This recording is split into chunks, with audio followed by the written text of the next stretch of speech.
Hello everyone, welcome to another one of MindGrasp's Facebook Live sessions. My name is Adrian Montano and I'm a trainer and excellence coach. And today I will go on talking about the roles, the purposes, or as we call them in the jargon of my field, the prime directives of the unconscious mind. I began this series earlier this week talking about hypnosis and dispelling some very common misconceptions that lots of people might have about hypnosis and showing how it actually works and how it can benefit you and pretty much everyone, and why I think it's so important that we properly understand its workings.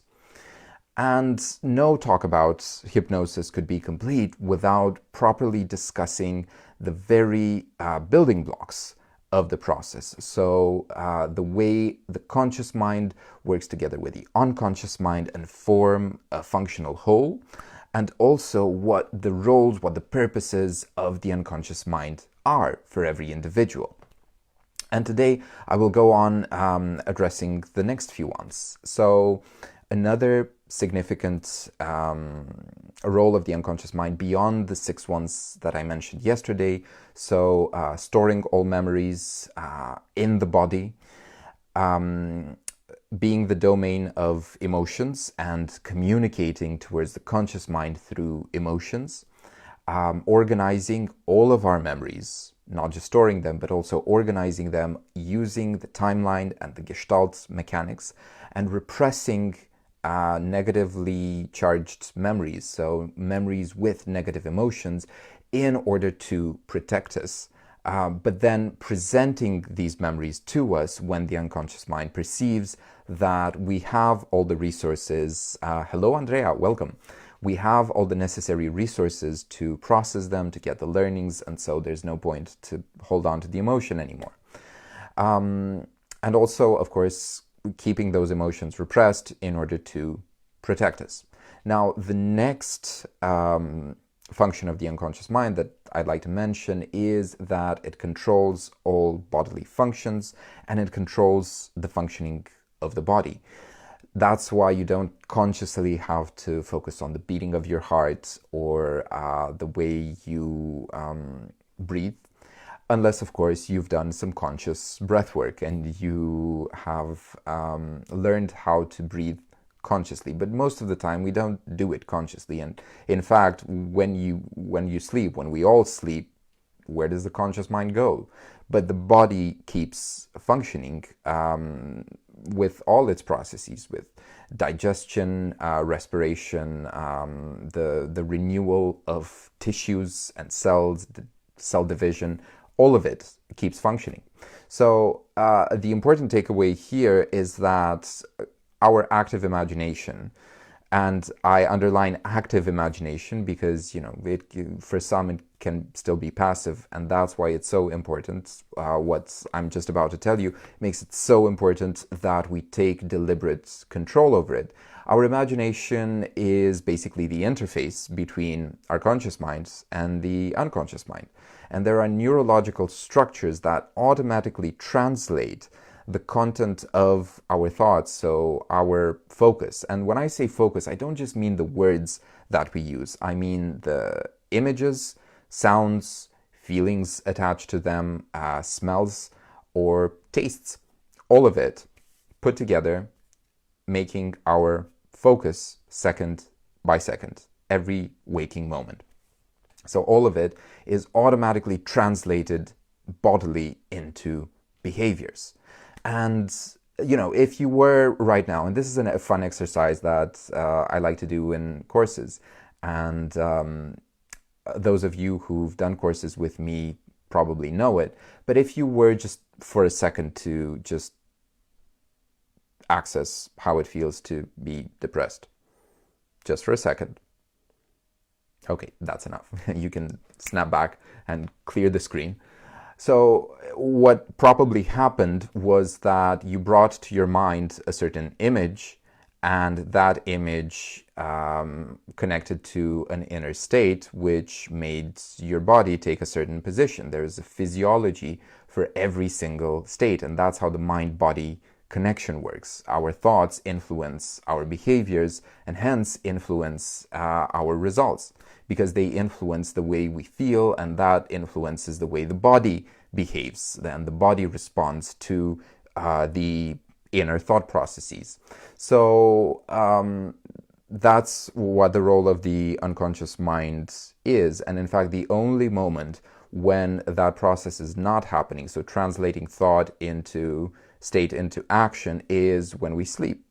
There is a neurological mechanism that is uncoupled, and so that we wouldn't sleepwalk. And in fact, with people who do sleepwalk, the problem is that neurological mechanism is not properly disconnected.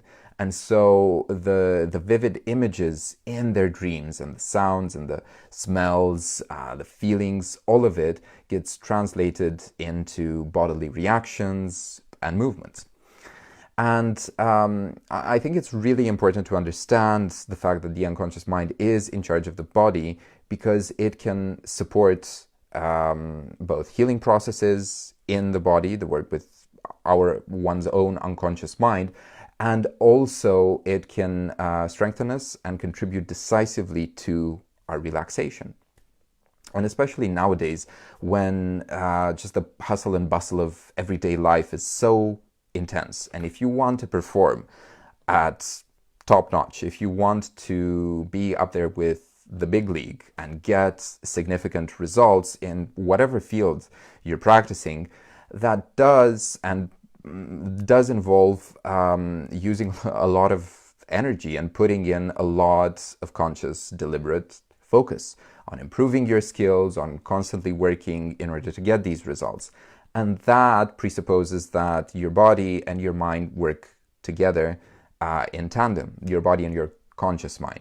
And the best way to make sure that happens is to take conscious charge of your unconscious mind, understand its workings, understand its functioning with the body, in the body, and thus use it to your advantage. Now, another role of the unconscious mind is that it has moral integrity. So basically what the unconscious mind does is the morality that you have learned, you have taken upon yourself when you were in your formative years, you will carry that with you in your unconscious mind, and it will not let you do things that are against your morality. And this is, one of the things that people actually bring up against hypnosis. They say, well, if I go into trance, does that not mean that the hypnotherapist or the hypnotist will make me do terrible, horrible things? Hi, Camelia, welcome. Does that not mean the hypnotherapist will have control over my actions and will push me towards whatever God forbidden actions? Well, no, it doesn't mean that, because your unconscious mind will not let you do those actions, whether you're in a waking state or you've gone into trance. Your unconscious mind will only act upon those things which are important for you, and will only allow you to behave accordingly. And in fact, the reason we know this is because people have tried to use hypnosis in order to control people, to control other people. And I highly recommend that you look into the MK Ultra program. This is a program that the CIA and other connected secret services in the United States have run throughout the late 1940s, 50s, and into the 1960s, trying to create the perfect sleeper cell assassin. And they even tried using hypnosis for the process, and they found that they were unable to get people to be willing to do such things unless they would have already done it consciously, and so it didn't serve any purpose for them, because what they wanted to do was create the type of person who consciously would not even know they were in their service, but then, following a very specific trigger, would go into assassin mode. And using hypnosis, hello Juana, welcome. using hypnosis, they weren't able to make that happen. And so that's how we know that even when you're in trance, you will still abide by the same morality, by the same values and moral codes that you've already taken upon yourself in life. So during your formative years. Now, I will round up today's talk with this role, this prime directive of the unconscious mind. It is extremely serviable. So as I was telling you over the past few days, the best way for the conscious and unconscious mind to work together is kind of like the driver and the car. So set a course for yourself consciously. Decide where you want to get specifically. What is it that you want? And not just talking about, those big goals, the really grand ones, but even throughout your daily life. So going about your business and everything that you do daily, be very mindful of the commands that you're giving yourself. And as I mentioned before, everything that you say to either to somebody else or to yourself, your unconscious mind will take that literally, and it will do its best because it wants to serve you, the whole of you. It will do its best to support you. So it will do its best to find the path of least resistance in order to give you just that. And it's very funny from this point of view, and I suggest you do this exercise for yourselves.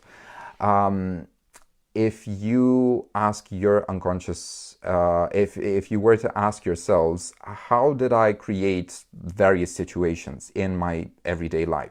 So I was participating, for instance, in March, and I think I've mentioned this to some of you before. I was participating at a meeting with all my fellow students, or all the people who graduated from Crafting Minds. And the path to the hotel was a 40-kilometer forest road with ice and potholes, which I didn't realize when I set about the journey. And as I was going around the route at 2 a.m, because, well, I must admit, I didn't make the best schedule for myself in that weekend. But it was important for me to get there.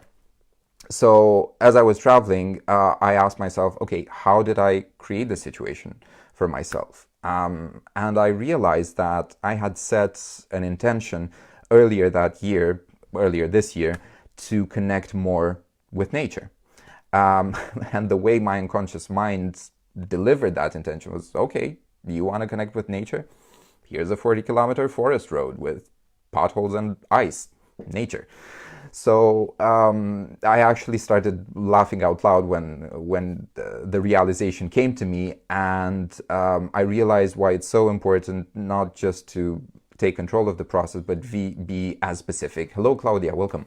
To be as specific as possible when giving directions to your unconscious mind, because it will do its darn best to deliver them accordingly. In fact, the latest theories in language and linguistics and the development of language state for us that the reason people developed articulate language wasn't so much that they would communicate with others, but rather that they would communicate with themselves. So we as a species have developed language not so much to communicate with others, but to communicate with ourselves, namely with our unconscious mind. And the funny thing is that linguists and paleolinguists and people who study the language and the connection between language and neurology discuss and suggest the theory that might be the reason why people in ancient times thought they were hearing quote-unquote gods or spirits in their heads, when in fact it was their inner dialogue. But they just didn't know they were the ones speaking to themselves until that process became so habitual that they didn't mind it anymore. So that's it for tonight. I hope you found this information useful, and I'm looking forward to hear how you're putting it to good use, into practice, and the results that you're getting. And also, if you're encountering challenges, please do share with the group or with me privately, and I'm sure our individual or collective insights will jump to your support. I'm very happy to have had you here tonight and looking forward to our future talks. Until then, I am yours truly, Adrian Montano, trainer and excellence coach at Mindgrasp. Have a brilliant evening and a wonderful weekend ahead, which in Romania at least is a long weekend, so enjoy the holiday. Bye.